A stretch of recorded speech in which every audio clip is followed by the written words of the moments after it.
Olá, querido irmão, querida irmã. Nós mais uma vez nos encontramos para aprofundar e entender melhor o segundo dos nossos encontros bíblicos. Este segundo encontro tem como tema um pacto de vida com a estrangeira Raabe. Neste segundo encontro, nós vamos conhecer uma figura de liderança muito importante também no livro de Josué, que é a personagem Raabe. Ela é uma mulher estrangeira e marginalizada, pois é prostituta.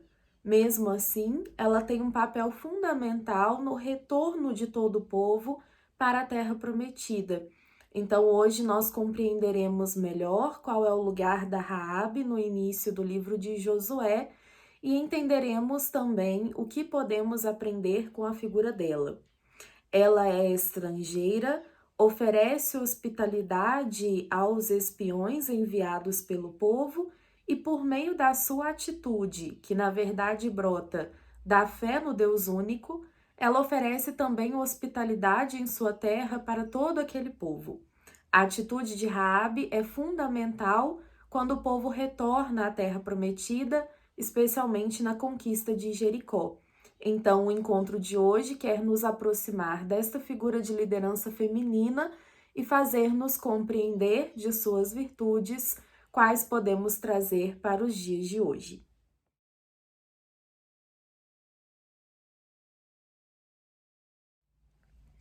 Ouçamos o texto bíblico indicado para este segundo encontro. Josué, capítulo 2, versículos de 1 a 24. Josué, filho de Num, enviou secretamente de Setim 2 espias, dizendo: Ide reconhecer a terra e a cidade de Jericó. Eles foram e entraram na casa de uma prostituta chamada Raabe, e lá se hospedaram. Entretanto, avisaram ao rei de Jericó: Esta noite vieram aqui alguns israelitas para espionar esta terra. O rei de Jericó mandou dizer a Raabe: Faze sair os homens que vieram a ti e entraram em tua casa, porque são espiões e vieram reconhecer toda esta terra. A mulher, tendo levado os 2 homens a um esconderijo, respondeu: Os homens de fato vieram à minha casa, mas eu não sabia de onde eram. Quando as portas da cidade iam ser fechadas ao escurecer, os homens saíram, e eu não sei para onde foram. Ide sem demora ao encalço deles, e os alcançareis.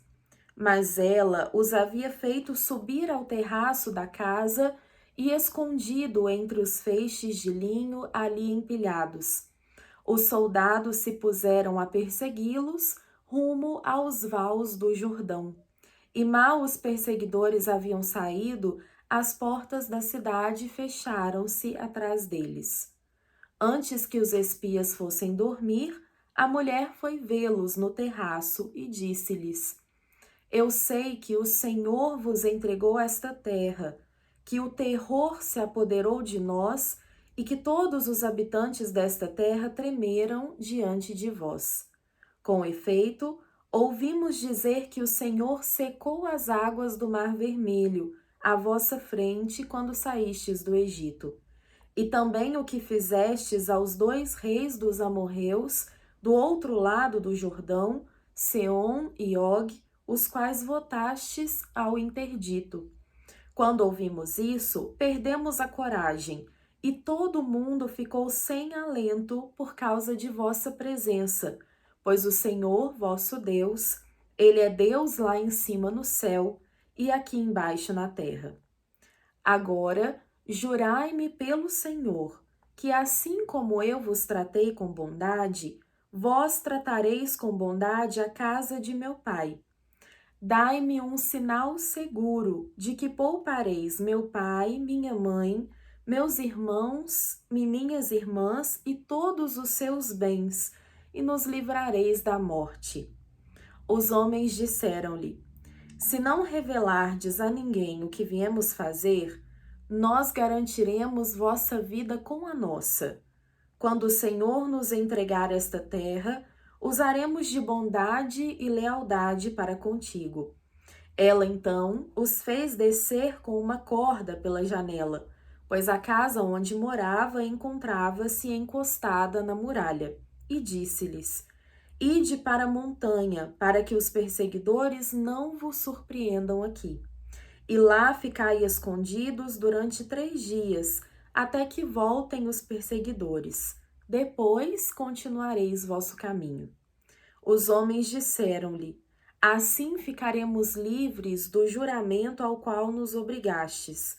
Quando entrarmos na terra, prenderás este cordão escarlate à janela, por onde nos fizeste descer, e reunirás contigo pai, mãe, irmãos e toda a tua casa. Se então alguém sair da porta da casa para a rua, seu sangue caia sobre sua cabeça, e nós estaremos livres. Mas, quanto aos que ficarem contigo em casa, caia sobre nossa cabeça o sangue deles todos, se alguém puser a mão em algum deles. Se, contudo, traíres o que combinamos, estaremos livres do juramento ao qual nos obrigaste. Ela respondeu: De acordo, faremos assim. E quando os despediu e eles partiram, prendeu o cordão de fio escarlate à janela. Depois que partiram, foram para a montanha. Lá permaneceram 3 dias até voltarem os perseguidores, depois de os terem procurado por todo o caminho sem nada encontrar. Os 2 espias voltaram e desceram da montanha, atravessaram o Jordão e foram até Josué, filho de Num. Contaram-lhe tudo o que lhes havia acontecido. Disseram-lhe: Sem dúvida, o Senhor entregou toda essa terra em nossas mãos, e todos os seus habitantes tremem de medo por causa de nós. Palavra do Senhor. Graças a Deus.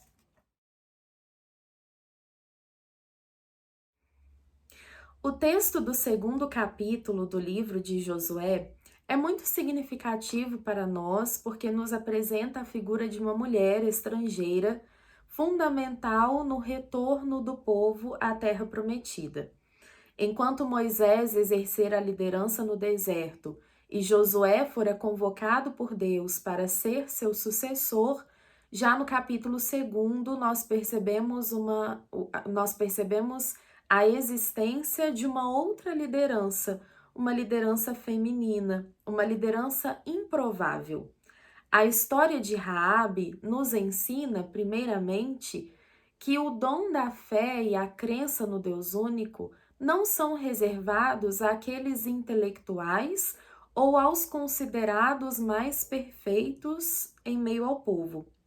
A história de Raabe nos demonstra que a fé pode ser despertada em todo o coração que generosamente se abre à escuta e ao acolhimento do outro. A atitude de Raabe para com os espiões é uma atitude simbólica. Ela os recebe e os hospeda em sua casa. Parece que a casa de Raabe, por ser uma prostituta, era uma casa intensamente frequentada. Então a chegada e a partida dos espias dali daquele lugar poderiam passar despercebidas. Por isso, eles vão até a casa de Raabe.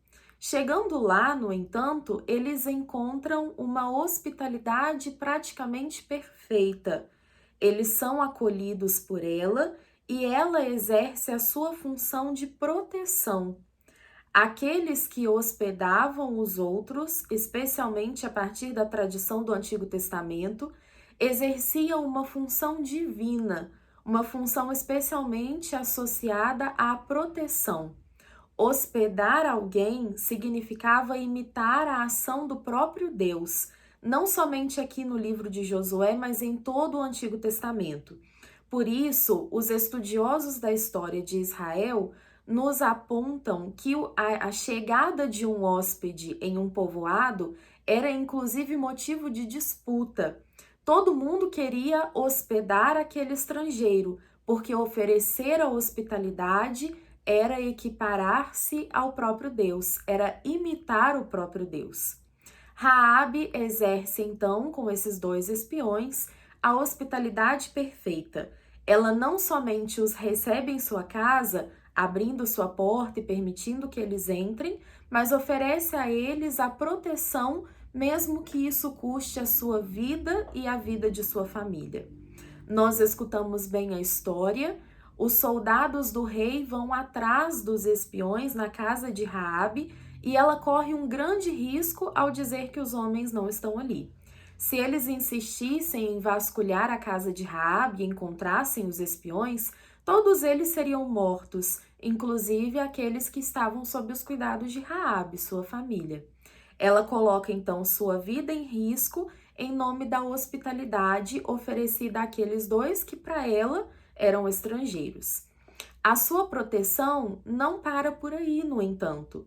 Quando eles vão embora, já despistados dos soldados, ela dá as instruções para que eles retornem a Josué em segurança.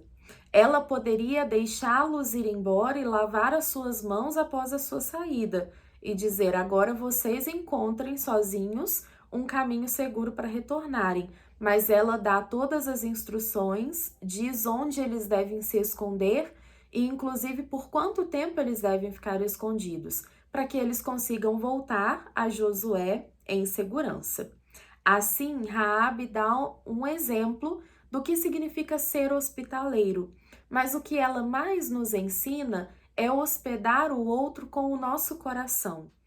Ela recebe os 2 espias porque considera-se já crente no Deus único. Ela diz a eles que ouvira falar sobre os grandes feitos que Deus havia feito em favor de seu povo desde a saída do Egito. Por isso, ela manifesta grande fé e grande temor diante daquilo que o Senhor é capaz de realizar. Enquanto os grandes, poderosos e sábios de Jericó não acreditavam no poder do Deus único, ela, uma estrangeira e prostituta, manifesta uma grande crença, crença que a levará a ser salva e que a levará a ser contada como uma daquele povo. Quando os israelitas entram em Jericó, a família de Raabe e ela mesma são de fato salvos. Você pode conferir essa história no capítulo 6 do livro de Josué. Assim, com toda a fé que ela demonstra no Senhor, ela encontra um caminho de vida, pois esta é a lógica do livro de Josué. Aquele que tem fé no Senhor e se mantém ligado aos seus ensinamentos, terá a vida. Aquele que se distancia do Senhor e renega os seus ensinamentos, encontrará a morte. Não faria sentido que Raabe perdesse a sua vida demonstrando uma fé tão firme e corajosa como a que ela demonstra agora. A nossa meditação deste segundo encontro nos propõe 3 questões para conversarmos e refletirmos juntos. A primeira delas: quais são as qualidades de Raabe que ainda precisamos aprender diante das situações que enfrentamos em nossa comunidade, em nossa família, em nossa vida pessoal? Nesta questão, vale a pena conversarmos sobre a fé decidida de Raabe, uma fé que não exige provas, mas uma fé que se constrói por aquilo que ouviu dizer. Também para nós, hoje, o desafio da fé é acreditar no Senhor pelo testemunho que nós ouvimos, de nossa família, dos nossos amigos, das pessoas que nos são próximas, até mesmo da nossa comunidade de fé, mas uma fé que precisa se sustentar sem provas, sem milagres. Outro atributo de Raabe que muito nos ensina é essa hospitalidade incondicional que não se oferece só no espaço da casa, mas principalmente no espaço do coração. Quantas são as pessoas que nós rejeitamos, cujas existências nós sequer queremos ouvir falar, só porque são diferentes de nós ou porque de alguma forma nos inquietam. Assim, a Raabe nos ensina a olhar para as outras pessoas e dar a elas mais do que um lugar dentro das nossas casas, um lugar dentro da nossa vida dentro do nosso coração, que nos impele a sentir compaixão e a agir da forma como for possível em favor desses nossos irmãos. A segunda questão deste segundo encontro diz: quais são os estrangeiros ou os que estão fora da nossa comunidade que precisam do nosso acolhimento e da nossa proteção? Aqui vale pensar em grupo sobre aquelas pessoas que são rejeitadas, especialmente no contexto em que nós vivemos. Estrangeiros, aqui a partir da reflexão da Sagrada Escritura, não são apenas aqueles que vêm de um outro país que não falam a nossa língua, mas aqueles que não pertencem ao nosso grupo, aos nossos círculos sociais, aqueles que não pertencem à nossa família ou à nossa comunidade, aqueles que são diferentes e que frequentemente são rejeitados, especialmente por serem diferentes de nós. É importante identificar quais são essas pessoas para que nós saibamos o que podemos fazer por elas, como devemos acolhê-las. O acolhimento deve ser diferente. O acolhimento destinado a uma pessoa não é o mesmo acolhimento que outra pessoa necessita. Por isso é importante que nós saibamos identificar essas pessoas que permanecem à margem da nossa comunidade, que são constantemente rejeitados, excluídos e impedidos de entrar e conviver conosco. A terceira questão deste segundo encontro pergunta: quais são as situações em nosso cotidiano e em nossa sociedade que devemos enfrentar para ajudar que a promessa de Deus se cumpra? Aqui é interessante porque Raabe é insubordinada diante das próprias leis do seu próprio povo, porque ela, com uma grande sabedoria, identifica que aquela insubordinação, naquele momento, era necessário para que a vontade do Deus único se cumprisse. Assim, ela mente diante dos soldados, ela transgride a lei do seu povo. Não quer dizer que o texto bíblico esteja nos impelindo a transgredir as nossas leis, mas ele nos chama a refletir com sabedoria sobre a nossa sociedade e sobre aquilo que a nossa sociedade prega como normal e como comum. Tudo aquilo que nos afasta de Deus e nos afasta dos nossos irmãos não pode ser visto como comum nos nossos dias. A indiferença, o individualismo, que para nós são tão normais nas nossas organizações sociais, nos impedem de viver o Evangelho, de viver a palavra de Deus, e isso não pode ser visto como normal para nós. Devemos ser insubordinados contra tais estruturas que nos impedem de ver a palavra de Deus se concretizar de fato. Também é importante que saibamos identificar quais são essas estruturas que precisam ser rompidas, estruturas comuns e normais do nosso dia a dia, mas que nos fazem afastarmos cada vez mais uns dos outros e da palavra do Senhor.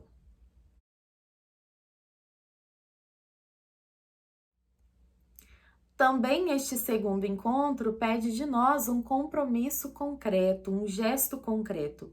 Já que falamos tanto sobre os estrangeiros e sobre aqueles que são excluídos do nosso convívio, talvez possamos fazer o propósito de refletir sobre quem são esses excluídos e marginalizados, sobre quem são essas pessoas que nós mesmos colocamos à margem do nosso convívio e, de alguma forma, ir até essas pessoas.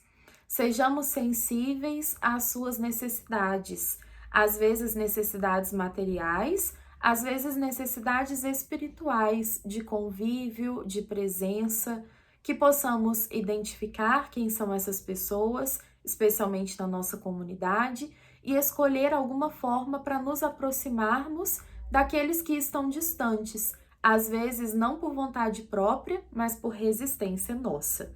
Tentemos, então, fazer este compromisso prático para que a palavra de Deus que hoje meditamos possa dar frutos. Nós nos encontramos no próximo vídeo, o vídeo de sugestões, orientações e reflexões para o terceiro encontro bíblico.